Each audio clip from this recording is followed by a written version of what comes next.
Sinaktan, tinakot at pinahiya ang isang matandang babae ng kanyang mga bata ngunit mayayaman na mga kapitbahay na nagmula sa isang maimpluwensyang pamilya. Ngunit nang tawagan niya ang kapulisan, pinagtawanan lamang nila ang kaawa-awang matandang babae. Gayunpaman, nang makita nila ang larawan at ang anak ng matanda, ay halos mamuti sila sa gulat. Inihahanda na ng matandang si Ashley ang lahat ng kanyang mga kinikailangan na mga bagay na dadalhin niya papunta sa kanyang bahay sa may dalampasigan. Nag-impake siya ng 3 magkakaibang mga damit, ilang mga medisina at ilang mga pakete ng punla para sa binubuo niyang maliit ngunit nakatutuwang hardin sa kanilang bahay. Sobra kasi siyang nasisiyahan sa tuwing nakikita niya ang hardin niya sa bahay na iyon dahil na ipapakita dito kung gaano siyang naging dedikado para maisaayos at mapaganda pa ito. At syempre hindi niya rin malilimutan ang kanyang alaga at maliit na pusa na si Tom. Kaya naman inihanda niya na rin ang makakain ito. Ramdam na ramdam naman ng alaga niyang si Tom ang excitement at pagkagalak na nararamdaman ni Ashley habang sinusundan niya ito palibot sa kanilang bahay na aligaganang naghahanda sa kanilang magiging biyahe. Pinlano ni Ashley na manatili muna sa kanilang beach house sa loob ng 1 linggo. Sa katunayan kasi niyan ay hindi na siya makapaghintay pang muling maamoy ang karagatan at makinig sa mga huni ng ibon na naninirahan doon habang naglalakad siya sa buhangin ng walang mga tsinelas. Pero ang pinakahinihintay ni Ashley ay ang makapag-snorkeling at makakita ng makukulay ng mga isda na naninirahan sa mga coral reefs. Pero syempre bukod doon, ang pinakaunang priority niya ay ang pag-aalaga ng kanyang hardin. Marami na siyang mga ideyang naiisip dito para mas mapaganda pa ang itsura nito. Nasa 7 taon na rin ang nalilipas matapos ng kanyang anak na si John ay mamatay mula sa isang terribleng aksidente sa trabaho. Kaya naman para makalimot ay sinubukan niyang lumipat ng bahay. Sobrang nadurog ang buong pagkatao ng matandang babae nang malaman niya na wala na ang kanyang anak, na kung saan ay araw-araw siyang nilalamon ng kanyang sama ng loob at kakaibang pakiramdam simula ng aksidente. Kinukonsidera ni Ashley ang kanyang anak bilang isang tunay na bayani. Nagtrabaho kasi ito bilang isang sundalo na kung saan ay 2 beses itong naipadala sa Iraq at nagkaroon pa nga ito ng isang Silver Star Medal para sa pinakita niyang katapangan para sa army. At simula noon ay hindi na nga nawaglit pa sa isipan ng babae ang medalyang ito at iba pang mga gamit na naiwan ng kanyang anak na kung saan lahat ng mga ito ay nakalagay sa kanyang drawer katabi ng kanyang kama. Noong mga panahon na iyon ay lagi siyang umiiyak ng mag-isa hanggang sa wala na nga siyang mailuha. Wala nang mga luhang tumutulo sa kanyang mata bago niya patuluyang matanggap na ang pinakamamahal niyang anak ay hindi na talaga nabubuhay. Patay na ito at hindi niya na muling makikita. Nahirapan din si Ashley, 20 taon naman ang nakalilipas nang ang kanyang asawa naman ay namatay dahil sa heart attack. Pero kahit papaano ay nakatulong sa kanya ang maliit niya pa nung anak na si John at inisip niya na lamang na gagawin niyang sentro ng kanyang buhay ang bata at ito ang magiging pangunahin niyang prioridad para sa kanyang buhay. Si Ashley ay nagtatrabaho noon bilang isang history teacher. Isa siyang napakagaling at talaga namang nakamamanghang guro na laging ginagawa ang lahat para maging interesante ang kanyang klase sa mga teenagers niyang estudyante. Noong mga panahon na magre-retiro na siya, iniisip niya na kapag ginawa niya na ito ay magmamarka ito ng panibagong simula ng panibagong realidad sa kanyang buhay. Ngunit nasundan naman kaagad ito ng pagkamatay ng kanyang anak na nagdulot para maipakita talaga kay Ashley kung ano ang mga kinikailangan niyang pagdaan ng pagsubok noong bago siya magretiro at ngayong nagretiro na siya. Pero nangyari ito sa pinakamasakit na paraan na pwede niyang maisip. Ang isang bagay naman na nakatulong kay Ashley para kahit papaano ay malimutan ang tila ba permanente niyang pagluluksa ay sa pamamagitan ng pagpapatubo ng mga halaman at mga bulaklak sa kanyang bahay malapit sa karagatan. Pero hindi naman lahat ng mga tao ay natutuwa sa ginagawang ito ni Ashley. Sa katunayan kasi niyan ay may mga kakilala siyang hindi ito gusto. Lalong-lalo na at gusto na nilang maging pagmamay-ari ang bahay na ito ni Ashley malapit sa beach. Hanggang sa umabot na nga sa puntong pinipilit nila na kaya lamang nagiging ganito si Ashley dahil sobra itong naaapektuhan sa pagkawala ng kanyang anak, kaya naman hindi na ito makapag-isip pa ng maayos.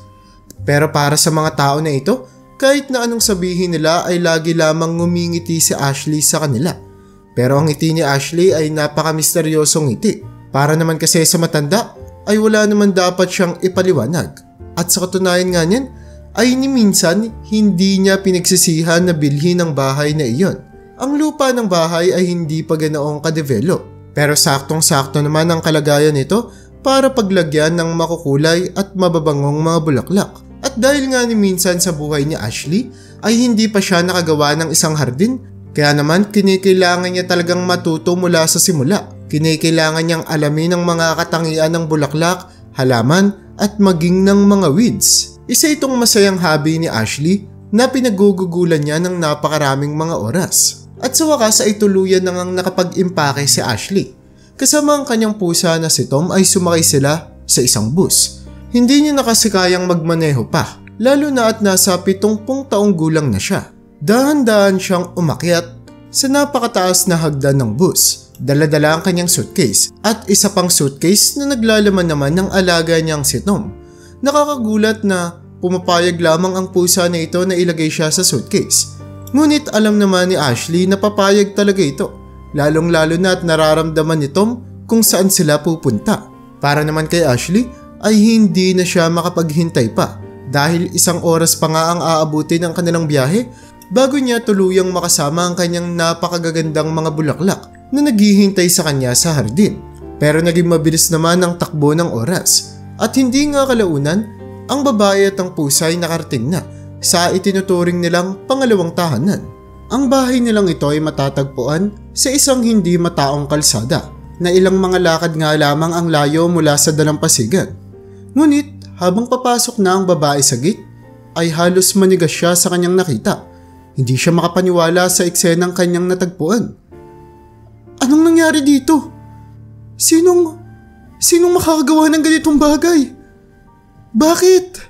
Yun agad ang mga salitang nabigkas ng matandang si Ashley dahil hindi siya makapaniwala sa kanyang nakikita. Nabagsak niya ang suitcase na dala-dala niya at agad din niyang naibaba ang alaga niyang si Tom. Tinakpan ni Ashley ang kanyang buong muka habang nagsisimula siyang umiyak. Nararamdaman niya ang kulubot niya ng mga pisngi na nag-iinit sa galit. Ang natagpuan kasi ni Ashley sa kanilang bahay ay isang nakakadismayang eksena na kung saan ang napakaganda niyang hardin na alagang-alaga niya bago niya ito iwan ay napuno na ng mga basura at sira-sirang mga gamit. Ang itinuturing niyang paraiso sa malungkot niyang buhay ay naging tambakan na ng mga basura, katulad na lamang ng mga bote ng alak, mga sigarilyo at maging mga plastik. Ni minsan sa nakaraang mga taon ay hindi pa nakikita ni Ashley na nagkaganito ang kanyang hardin. Sino naman kayang makakagawa nito sa hardin ko? Mga walang puso. Sa kabila nga ng estado ng hardin niya ay wala namang makita si Ashley na kahit na sinong taong malapit sa kanilang bahay. Kaya naman pumunta siya sa kalsada habang hinahanap ang mga posibleng sospek na gumawa nito sa kanyang napakagandang hardin. At doon ay nakita niya ang linya ng mga nakaparadang sasakyan sa kalsada. At maya-maya pa ay nakarinig nga rin siya ng isang malakas na musika na nagmumula sa tahanan ng kanyang kapitbahay. At sa unang tingin ay aakalain mo talaga na nagkakaroon ng party sa lugar na iyon na kung saan ay nagkakasiyahan ng mga kabataan. Kaya naman ang tanong na gumugulo ngayon sa isipan ni Ashley ay may kinalaman ba ang mga kabataan na ito sa pagkasira ng napakaganda niyang hardin? Well, hindi naman natin masisisi si Ashley na ikonsidera ang mga posibilidad na ito. Pero para sa matandang babae, mas maganda na hindi siya gumawa ng bara-barang konklusyon. Lalo na at hindi niya nga nakita ng personal kung sino ang may gawa noon sa kanya. Kaya naman maya-maya pa ay bumalik na si Ashley sa kanyang bahay. Kinuha ang mga gamit at dumiretso na sa kusina. Ang kusina kasi ang pinakapaborito niyang lugar sa kanilang bahay. Dahil na rin na dito niya napagmamasdan ang kanyang buong hardin mula sa bintana. Habang hawak-hawak niya nga ang tsaa ng kape, patuloy niya pa rin iniintindi kung bakit may mga taong makakagawa ng ganitong nakapanlulumong bagay sa kanya. Kitang-kita naman nila na napakaganda ng hardin ko. Bukod pa doon, May mga basura naman sa labas. Bakit dito pa nila itatapon? Anong point nila? Naiiyak na wika ni Ashley habang kinakausap ang kanyang sarili. Para sa kanya kasi ay malabo na ginawa ito ng kung sinong tao lamang na pumupunta sa dalampasigan. At habang ginugulo nga siya ng kanyang mga iniisip, biglang nakarinig si Ashley ng musika at mga boses ng lasing na tao na nagmumula sa katabi ng bahay. Nang dahil dito ay nakaramdam ang matandang si Ashley ng migraine. Kaya naman mabilis niyang sinara ang lahat ng kanyang mga bintana, maging ang kanyang mga kortina. Nang sa gayon ay makatulong ito na mapalinaw pa ang kanyang pag-iisip. Napagdesisyonan niya na rin na linisin ang buong bahay. Nakatulong naman sa kanya ito dahil sa sobrang abala niya nga ay hindi niya namamalayan na malapit na palang matapos ang araw at nabalot na ng kadaliman ang buong lugar. Pero sa kabila nito ay tila ba malayo pa sa katapusan ang party na nagaganap sa katabi ng bahay. Kahit nakasiisara niya ang lahat ng mga bintana niya at pintuan, ang tawanan at sigawan ng mga kapitbahay niya ay lalo lamang lumalakas sa bawat mga minutong lumilipas. At malinaw para sa kanya na kung magpatuloy pa ito, ay hindi nga siya makakatulog ng matiwasay. At tama nga siya. Sa pagpapatuloy pa ng pagtakbo ng oras, lalo pang lumalakas ang musika.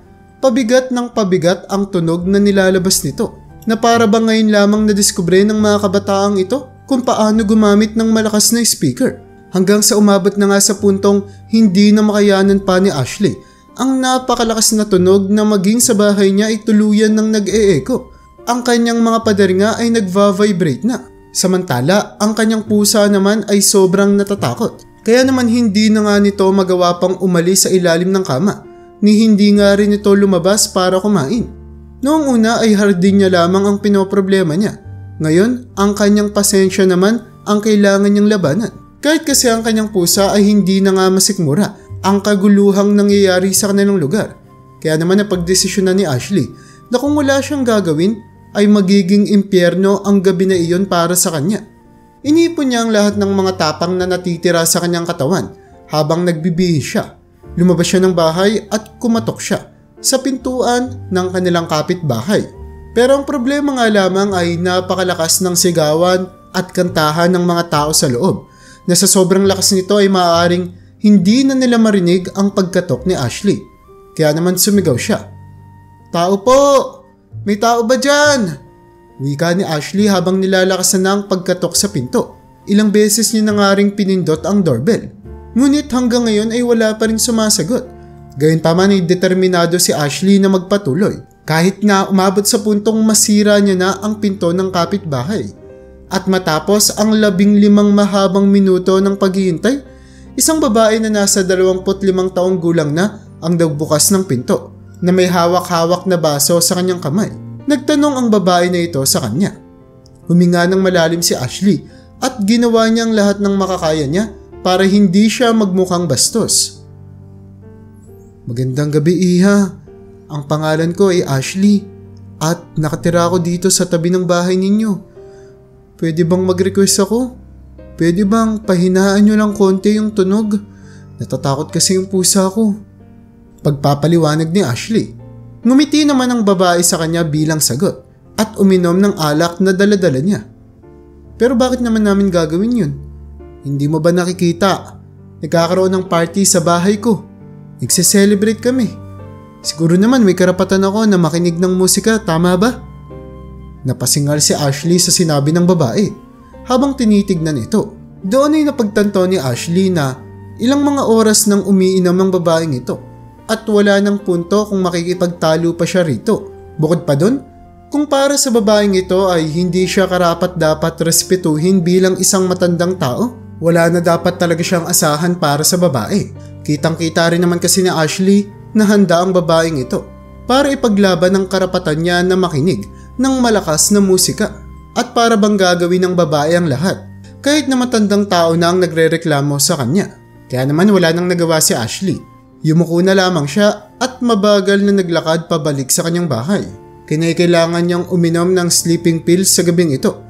Ito ay kung gusto niya lamang makatulog at makapagpahinga ng maayos. Pero at least ngayon ay napagtanto niya na pangit ang ugali ng mga kapitbahay niya at maaaring sila ang dahilan at responsable sa lahat ng mga basurang itinapon sa kanyang hardin. Sa mga sumunod pang araw ay tila ba torture na ito para kay Ashley, para sa isang matandang katulad niya.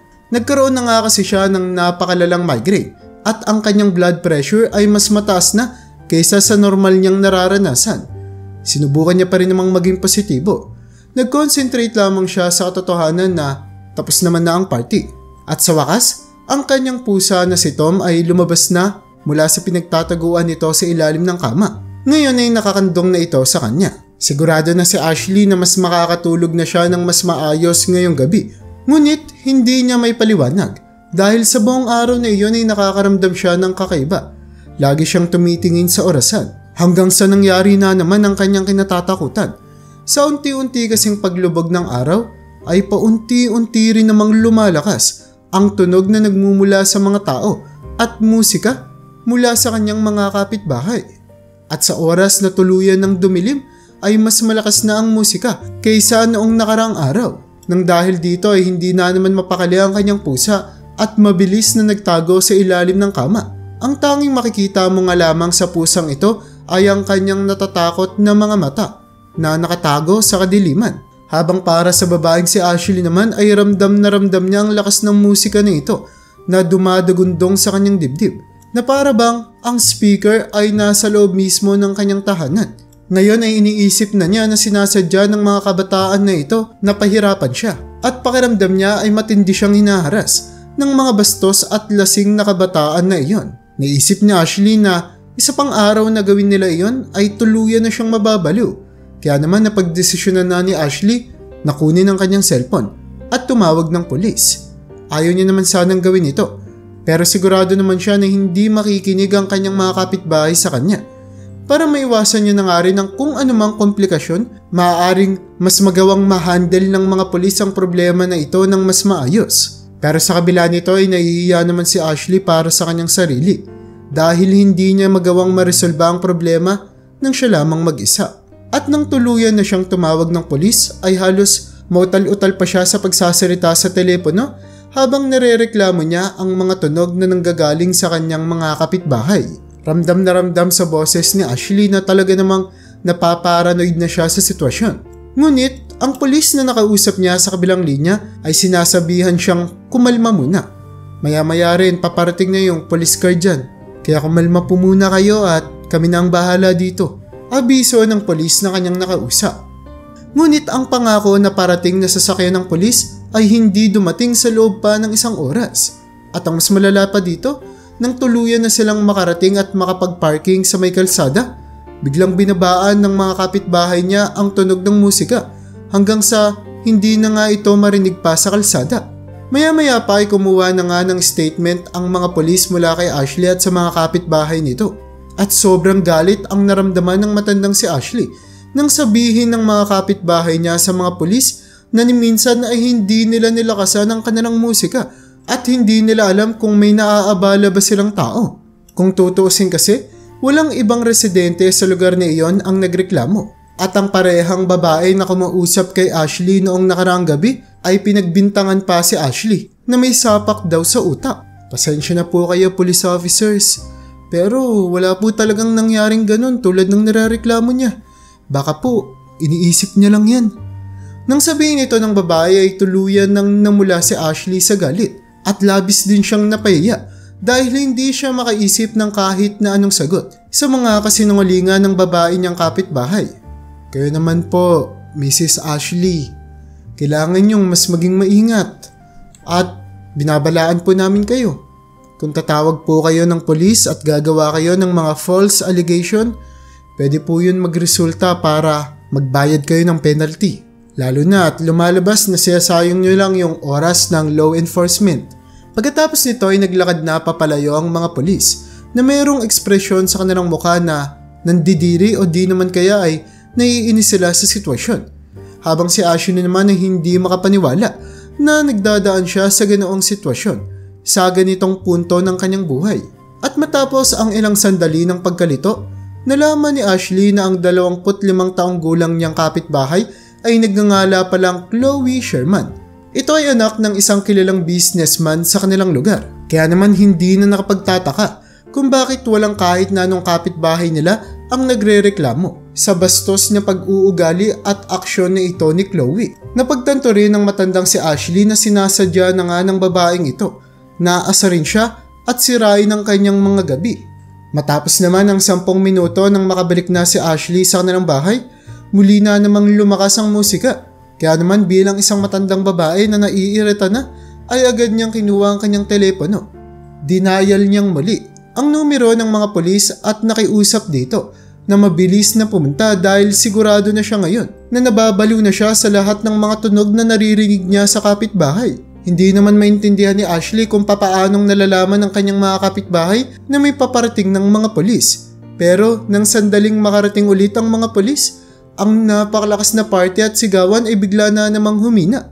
Kaya naman dito ay nagalit na rin ang pulis sa matandang si Ashley. Di ba po, winarningan na namin kayo na hindi na dapat ito maulit. Tatawagan nyo kami dito. Tapos pagkarating namin wala namang problema.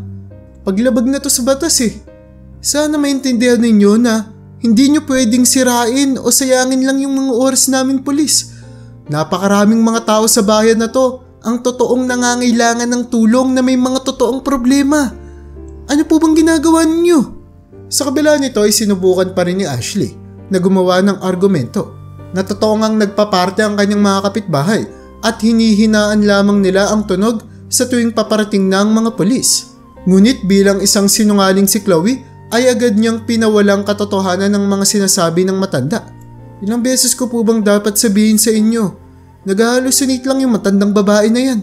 At sa huli nga ay pinagmulta na ng mga pulis ang matandang babae. Sana magtandang leksyon ito sa inyo, Mrs. Ashley. Huwag na kayong magsinungaling ulit. Otherwise, baka humarap pa kayo sa mas matinding problema. Naintindihan ninyo? Wika pa ng pulis bago tuluyang umalis. Sa sumunod na araw ay sobrang pagod na nga si Ashley. Gusto niya nang makaiwas sa kahit na ng mga problema, lalong-lalo na sa mga otoridad. At ngayon ay nakikita na siya ng mga pulis bilang isang sinungaling na tao, kahit na siya naman talaga ang biktima sa istoryang ito. Nang sumapit na ang hapon, habang naghahanda ang matandang si Ashley, nang makakain sa kanyang hapag, ay bigla siyang nakarinig ng isang doorbell. Kaya naman agad siyang tumayo. Pero nang papunta siya sa kanyang pinto at nang pagbuksan niya ito, dito tumambad sa kanya ang isang binatang lalaki na kung titignan ay nasa 20 taong gulang pataas pa lamang ang edad. Meron itong napakayabang na ekspresyon sa kanyang muka habang hawak-hawak ang beer sa isa niyang kamay. May problema ba? Tanong ni Ashley sa lalaki. Hello, pangalan ko ay Leo. At ako yung boyfriend ni Chloe, yung kapitbahay ninyo. Gusto ko lang maintindihan kung ikaw ba yung tumawag ng pulis kahapon? Yung may problema sa mga ingay na ginagawa namin? Tanong ng lalaki sa kanya. Dito ay agad napansin ng matanda ang mayabang at pagalit na tono ng pagsasalita ng lalaki. Pakiramdam niya na sa tono ng pagsasalita ng lalaki ay mas haba ang kanilang pag-uusap. Kaya naman pasimple na lamang siyang nagpaliwanag. Hindi kasi ako makatulog tuwing gabi. At pasensya na kayo pero kung patuloy niyo pa rin gagawin yun gabi-gabi, hindi ako magsasawang tumawag ng pulis.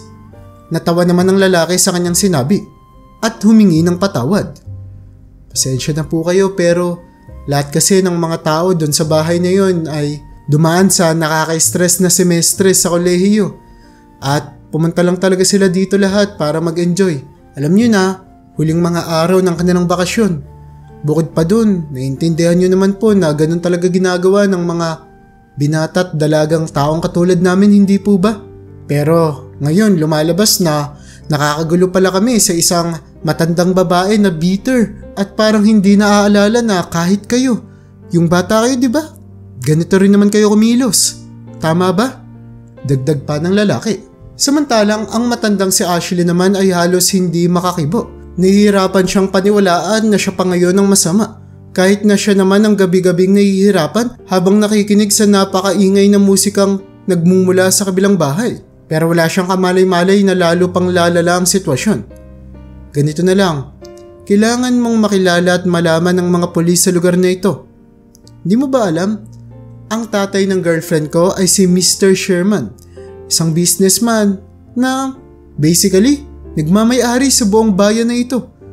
Wala ni isa Kahit na sino, kahit ng mga pulis pa, ang magagawang lumaban sa kanyang anak. At sa mga pagkakataon na ito ay unti-unti nang iniiba ng binata ang kanyang tono ng pagsasalita. Ngayon ay mas nakaka-intimida na siya pakinggan. Kaya ang sinasabi ko lang sa'yo, mag-ingat ka. Kung gusto mo ng mapayapa at tahimik na lugar, edi maghanap ka ng asylum. Hindi yung titira ka dito sa may dalampasigan. Tapos gusto mong tahimik pagtatapos pa nito. Habang ang matandang si Ashley naman ay hindi makakurap dahil sa direktang pananakot na nagmumula sa lalaki. Muli naman ay uminom ang lalaking si Leo ng huling mga patak ng beer na nasa kanyang kamay. Pagkatapos ay dinurog niya ang lata gamit ang kanyang mga kamay at tinapon ito sa hardin ng babae habang nagsasalita. Anong klaseng hardin yan? Puro basura. Ang lakas-lakas mong magreklamo, hindi mo nga pala naaalagaan tong bahay mo. Tama ba ako? At noong mga pagkakataon na ito ay ni minsan hindi naramdaman ni Ashley ang ganitong mga emosyon. Sa katunayan kasi niyan, ang pagluluksa niya sa pagkamatay ng kanyang anak sa loob ng 7 taon ay hindi pa rin natatapos. Bukod pa doon, ang memorya ng namayapa niyang asawa ay patuloy pa rin gumugulo sa kanyang puso't isipan. Ang gusto lang naman kasi ng matanda ay makahanap ng kapayapaan at maalagaan niya ng maayos ang kanyang mga bulaklak sa hardin. Pero ngayon, hindi lamang siya kinukonsidera ng mga pulis bilang isang sinungaling. Ngayon ay tinatakot na rin siya sa sarili niya mismong tahanan. At hindi nga naglaon noong araw na iyon nang muli na namang magsimula ang kaguluhan at pagsasaya ni Chloe kasama ang kanyang kasintahan na si Leo at ang kanilang mga kaibigan. Taimtim na lang na umiyak ang babaeng si Ashley habang hinihimas ang pusa niyang si Tom. Nasa mga pagkakataon na ito ay kapareha ng takot na nararamdaman niya. Habang nararamdaman ni Ashley ang malakas na pag-echo at vibration ng musika na tila ba ay sumisira na maski sa kanyang sikmura. Sa pagkakataong ito ay wala na nga siyang tapang na natitira pa para tumawag ng mga pulis. Naaalala niya ang pananakot ni Leo sa kanya noong araw na iyon. Sa sumunod na araw ay nakaramdam ng matinding pananakit ng ulo si Ashley. Ang kanyang migraine ay mas malala pa kaysa sa kanyang inaasahan. At ang kanyang mukha naman ay napupuno ng pag-aalala at kalungkutan. Dahil wala na nga siyang ibang pagpipilian pa, ay nagbihis siya ng pinakamaganda niyang kasuotan na nakaimpake mula sa kanyang suitcase. At muli ay naghanap siya ng katapangan sa kanyang katawan para pumunta sa police station. Nang makarating siya doon, pakiramdam niya na wala ni isa sa mga pulis ang gusto siyang seryosohin. O baka naman iniisip na ng mga ito na siya ang pinakabagong baliw na matandang babae sa kanilang bayan. Ang kanyang bunganga maging ang kanyang lalamunan ay para bang tinutusok mula sa pag-aalala at nerbiyos na nararamdaman niya. At nang yumuko nga siya para uminom mula sa water fountain na naroroon, aksidenteng nahulog ni Ashley ang kanyang pitaka sa may sahig na nagdulot para magkalat ang mga laman nito, kagaya na lamang ng ilang mga barya, dokumento at maging ng makeup. Bumagsak rin ang larawan ng kanyang anak na si John at ang Silver Star Medal nito na kanyang nakuha mula sa kanyang katapangan sa pagiging isang sundalo noong sumabak ito sa Iraq. Kaya naman ang mahirap na sitwasyon ng babae ay lalo pang mas humira at dahil nahihiya siya sa kanyang sitwasyon ay mabilis siyang yumuko habang sinusubukan na mabilis na kunin ang lahat ng mga nahulog niyang ari-arian sa may sahig nang biglang may dumating na isang lalaki. Miss, bakit walang tumutulong sa inyo? Bakit walang tumutulong sa matandang to? Sigaw ng lalaki habang pinapagalitan ng lahat ng mga pulis na naroroon na hindi man lang magawang tulungan ang kaawa-awang matanda na halata namang nangangailangan ng tulong. Okay lang, kaya ko naman tong mag-isa. Sobrang clumsy ko lang kasi, pasensya ka na. Sagot naman ni Ashley. Hindi po kayo dapat humingi ng patawad. At trabaho po namin ang tumulong. Bukod pa dun, nagsisimula nang magsalita ang lalaki nang bigla siyang mapahinto. At nang tignan siya ni Ashley, nakita niya ang pulis na hawak-hawak ang larawan ng kanyang anak at ang Silver Star Medal nito. Saan niyo po nakuha tong picture na to? At yung medalya? Pagtatanong ng lalaki na merong curious na ekspresyon sa kanyang muka. Yan ba? Yan ang larawan ng anak kong si John. 7 taon nang nakalilipas simula noong namatay siya. Nang sabihin ito ng babae, Nagpakilala ang pulis bilang chief ng police station na iyon at agad na tinulungan ng matanda na makatayo. Pinapunta niya ito sa kanyang opisina at pinaghanda ng isang mainit na kape. Sinabi niya na ang pangalan niya ay Howard Sloan at hindi siya makapaniwala sa kanyang nakikita. Habang si Ashley naman ay naguguluhan sa mga nangyayari, kaya naman kunento ng chief ng police station ang kanyang istorya. Ang anak niyo pong si John, nakasama ko po siyang lumaban at iisa po kami ng batalyon noong nakabase pa po kami sa Baghdad sa kalagitnaan ng digmaan. Tinuring po namin ang isa't isa bilang magkapatid habang lumalaban sa mga rebelde. Magkasama po kaming iniwasan yung mga bomba, mortars at mga sniper ng kalaban. Sa bawat mga araw po na lumilipas, naging magkasanggang dikit po kami para makasurvive at magawa yung misyon namin. Pero sa kalagitnaan po ng digmaan, may mga araw naman na hindi po kami lumalaban at sumasabak. Pero talagang napakahirap ng bawat mga araw na dumarating sa aming buhay. At iisa lang po ang malinaw sa amin ng mga pagkakataon na iyon.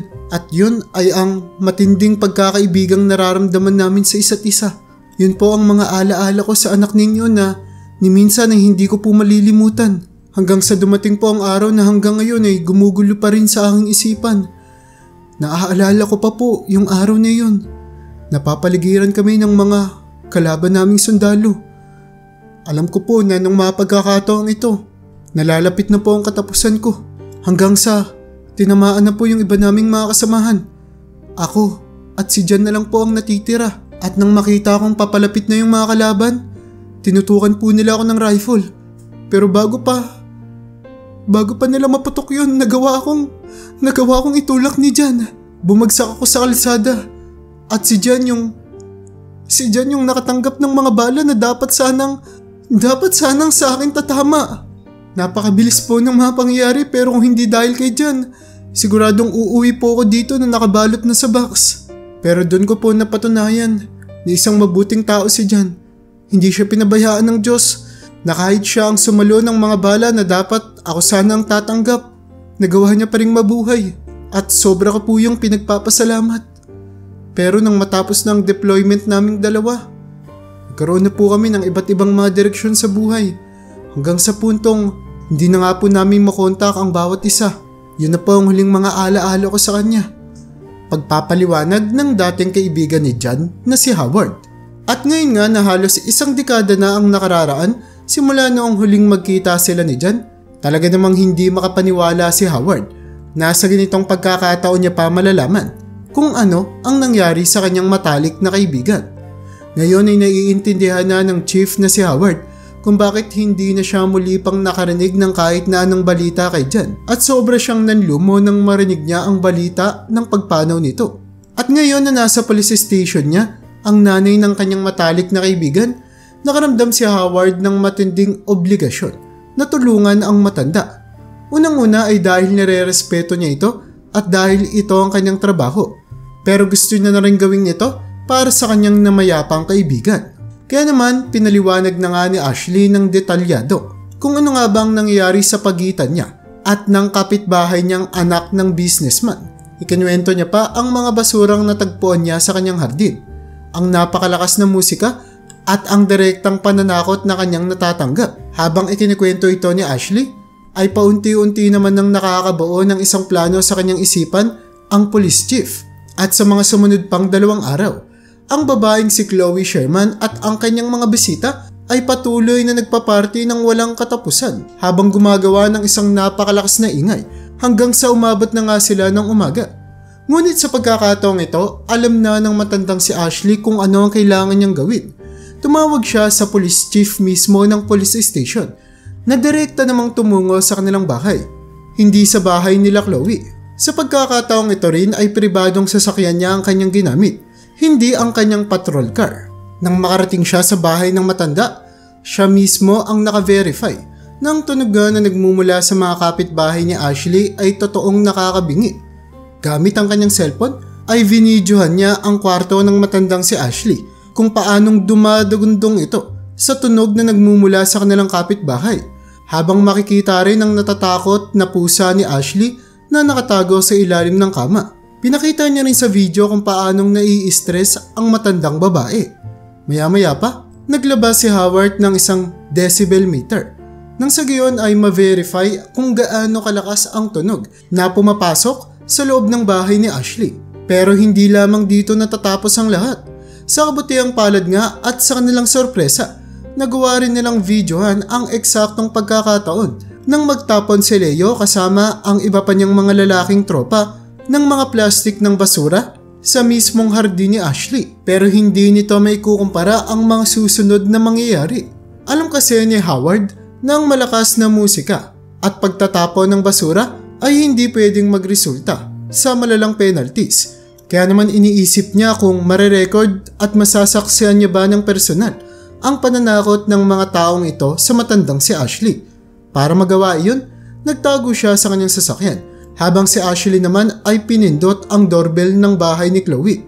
Kung saan ay dito muli siyang mapagkumbabang nagtanong kung pwede ba nilang babaan na ang tunog na nagmumula sa kanilang bahay. At nang lumabas ang spoiled na si Chloe, kasama niya ang kanyang boyfriend at pareha silang lasing na lasing, mula sa sasakyan na kinaroroonan ni Howard ay hindi niya eksaktong malaman kung ano ba ang pinag-uusapan ng dalawa. Pero kitang-kita niya kung paanong umiinit na ang argumento hanggang sa umabot na nga sa puntong tinulak na ni Chloe ang matandang si Ashley na halos bumagsak na sa lupa. At pagkatapos, tinapunan naman ni Leo ang kawawang matanda ng alak na daladala niya. Sa mga pagkakataon nito ay mabilis na tumakbo si Howard palabas ng kanyang sasakyan. Pinakita niya ang badge sa dalawa, habang si Chloe ay hindi maintindihan kung ano ang nangyayari dahil na rin sa pagkalango niya sa alak. O sakto, may pulis na. Pagdiriwang pa ni Chloe, makakalis ka ng matanda ka. Sa tingin ko, epekto na talaga yung mga perang ibinibigay sa inyo ni Papa, no? Wika pa ng babae habang lasing na nakatawa. Chloe, nagkakamali ka. Nandito ako para arestuhin ka at si Leo. Wika ng pulis. Kaya naman inaresto niya ang magkasintahan sa harap pa mismo ng lahat ng kanilang mga bisita. Inaaresto ko kayo sa salang assault para sa matandaan yung kapitbahay. Wika pa ni Howard. Tumawa lamang si Chloe sa kanyang sinabi at nagsalita. Nakikilala mo ba kung sino ako? Tawagan mo yung tatay ko. Siya na ang bahala sa lahat ng mga gulong to. Wika ng babae. Oo, kilala kita. Sagot naman ni Howard. At si Mr. Sherman? Kilala ko rin siya. At maging yung tatay mo, makakatanggap ng tawag. Dahil maski ang kanyang anak, sa'yo na mismo nang galing na meron siyang kickback na ginagawa at nagbabayad siya sa mga pulis. Kailangan nating imbestigahan yan. Matalinong pagsagot naman ni Howard mula sa mayabang na magkasintahan. Kaya naman, lumabas at umalis si Chloe kasama ang kanyang kasintahan na si Leo na mayroong mga posa sa kanilang kamay. Sa sasakyan ay agad silang dinala sa police station. Makalipas ang ilang mga buwan, ang imbestigasyon laban kay Sherman ay nagsimula na nga. Pinatawag siya ng hukuman para gumawa ng isang statement. At sa imbestigasyon na ginawa sa kanya ay lumalabas na totoo ngang nagbabayad siya sa mga kapulisan at otoridad na kung saan ay nagdadagdag nga siya ng malaking halaga ng pera para sa mga construction projects sa palibot ng kanilang syudad. Kasabay nito ay gumagawa siya ng mga illegal na operasyon na hindi alam ng batas. Hanggang ngayon ay patuloy pa rin ang kasong sinampas sa kanya. Pero dahil na rin sa kanyang anak at sa kasong ito ay tuluyan ng nasira ang impluwensya na meron si Sherman at ang kanyang buong pamilya sa lugar niya iyon. Habang si Chloe at Leo naman ay natalo sa kasong sinampas sa kanila ni Ashley. At base sa mga ebidensya at maging testimonya ng mismong Chief Police na si Howard, pareha silang nagbayad ng compensation na maabot ng 3 milyong piso sa matandang babae. Bukod pa dito ay kinikailangan nilang mag-perform ng social service. Kasabay nito ang pangongolekta ng mga basura sa palibot ng kanilang lugar. Pinag-utos sa kanila ng korte na kinikailangan nilang igugol ang susunod na 3 bakasyon nila sa paglilinis ng kalsada at mga parke sa kanilang syudad. Ngayon ay mas nakakaramdam na ng kaginhawaan si Ashley. Hindi niya naman alam kung matututo ba ang mga kabataan na ito ng leksyon mula sa mga ginawa nila. Pero at least ngayon ay muli nang nalinis ang kanyang reputasyon at imahe sa lugar. Bumalik na nga rin sa dati nitong ganda ang kanyang hardin na matagal itinuturing ng mga tao bilang pinakamagandang hardin sa kanilang lugar at maaaring pinakamagandang hardin nga sa buong syudad. Kaya kung nagustuhan mo ang storya natin ngayon ay huwag mo namang kalimutang mag-like.